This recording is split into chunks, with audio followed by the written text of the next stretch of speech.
Hello, YouTube. This is the third, kind of fourth, but third video in my series on Kant, and this is going to be the video on Kant's defense of Christianity. Now, in order to understand this video, you have to watch at least the last video, because I'm not going to go over it again. But where we left off, right? Kant had this distinction between phenomena and noumena, right? Phenomena, things as they appear to us, noumena as things as they are in and of themselves. What's important is we can't know anything about the noumena, right? We can't make statements about the noumena. The noumena for Kant is a zone where we can't know anything in principle, right? There is no way to run an experiment or something like this with regards to the noumena. There is no way to get at the noumena. This is the ineffable. It's something that we can't understand, something that we can't learn about. And so you might have an inkling of where Kant's going in his defense of Christianity. And I also want to say that this is where me and Kant really part ways. So if we can't know anything about the noumena, Kant wants to say, alright, we can't know anything about the noumena, right? Let's say God, for instance. God is, if God exists, God has to be part of the noumena, right? He can't be part of phenomena. He can't be causally determined. He can't occupy space and time, right? That's not God. He would have to be noumenal. So if somebody were to go to Kant and say, give me evidence, give me scientific evidence for the existence of God, Kant would say you're insane, right? You're barking up the wrong tree. You don't understand how this works. Like, we cannot, in principle, have evidence for anything about the space in which God occupies, right? So, how do we get there? Well, Kant says, just because we can't know things about the noumena doesn't mean that we're not free to believe that there are things in the noumena, right? And he begins this whole thing by utterly demolishing the standard apologetic arguments. The cosmological argument and the ontological argument is probably his most famous. His passage on the ontological argument is probably one of the most famous sections of the Critique of Pure Reason. He gives like 4 different ways in which it doesn't work, and as far as I know, in the serious philosophical literature, it's been definitive. As far as I know, the ontological argument hasn't really been put forward since by anyone serious. It's been put forward by a few apologists. William Lane Craig gives a version of it. And his teacher, Alvin Plantinga, gives a version of it. But no, real serious philosopher tries anymore, because Kant, ruined it so much. It's like fatality. Kant wins, right? And then he comes to the teleological argument, the things look designed, therefore there must be a designer. And he says, this isn't a bad argument, but it doesn't get you to God, right? So he does a kind of Christopher Hitchens thing here. This would put you in a to put it in Hitchens parlance, this would put you in a deist position, not in a theist position. So it's not good enough, right? It doesn't get you where you need to be. So he says again, just because we can't know things about the noumena doesn't mean that we can't believe that certain things are in the noumena, right? And he calls this, he talks about handing the reins over from pure reason to practical reason, right? So practical reason is it's really ethics, right? But it's something like how we should live our lives, right? We should live our lives in accordance with the principle that X is true or something. And so the question becomes, what do we need really for morality to function? Because morality is the most important thing for Kant, especially in terms of practicality, right? In terms of how do we live our lives and such. Morality is top. So he notices that we need a few things that we can't justify for morality. One of which, for instance, is free will, right?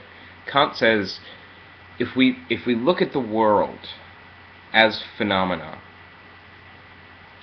then we notice that there are all these causally determined relationships. And it might lead us to believe that the human being is determined. And in fact, he goes further. He says, you know what? The human being is determined as phenomena. But the human being is also noumena, because everything is also everything is phenomena and noumena, right? So the human being is also noumena. So that surplus, that zone of unknowability, he says, we must believe that it is free. Why? Well, because if you don't have free will, then you can't have morality. Ought implies can. If we're all determined, then there is no can. I can only do that which I'm doing, so therefore there can't be an ought, right? You can't reward and punish people who are doing things because they're determined. Doing things that are predetermined. You can't do that, right?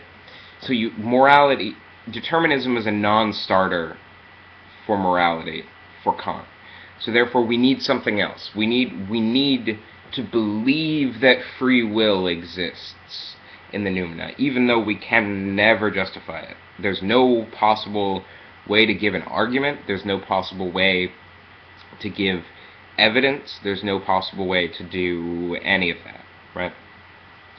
We must believe that free will exists.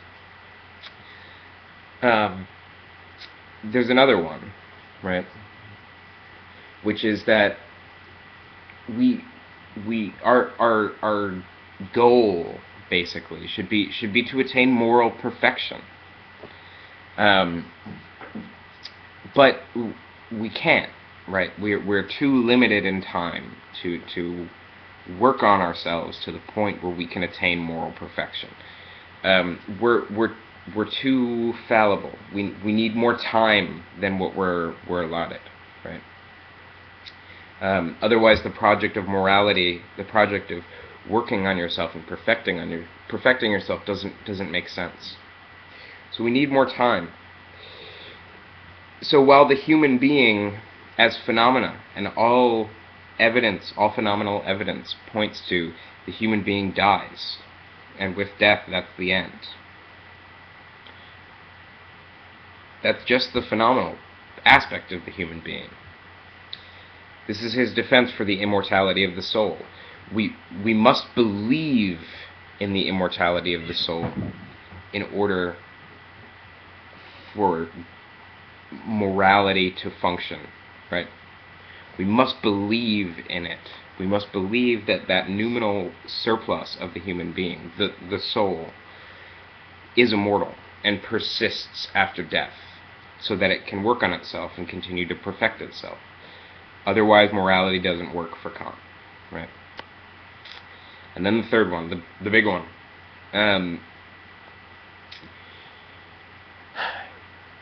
We notice something terrible in the world, and that is that there's a disjunction between happiness and virtue, right? So in some way, you can't. This becomes a problem because if someone asks the question, all right, well, this is moral, and then they say, well, but why be moral? What's so good about being moral? Like, bad people are happy all the time. Good people are unhappy all the time. What do you get out of being moral, right? This is a big problem for Kant, because it's not just, it's not just good. It's not good enough to just outline a moral system. You also have to be able to persuade people, or I mean, this wouldn't be a Kantian way to put it, but you have. It has to be possible to convince people to be moral, right? Otherwise, morality is meaningless. Otherwise, it doesn't work.